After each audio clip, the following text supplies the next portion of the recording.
स्पष्ट भाव में कहीदे आम आज दर्शेचु से स्वेच्छाकृत भाव में विजु जनता दल मेंबरशिप को छाड़ी विजु जनता दल मेंबरशिप कहीं छाड़ी आपण मान गणमाध्यम देखि विजु जनता दल विरुद्ध में कहते नेतृत्व एवं संविधान एवं नीति आदर्श ए सबको सर्वसम्मुख से प्रकाश कर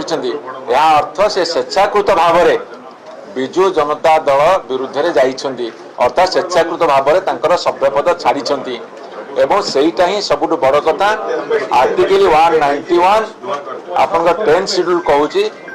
जितेबाला गोटे दल को अवमानना करेंगे हुईप को मानवे ना एवं दल कौन कार्यक्रम को से ग्रहण करेंगे ना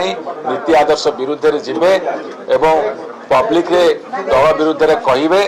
से धरी नि voluntarily they have given up their membership अर्थात से स्वेच्छाकृत मेंबरशिप छाड़ी।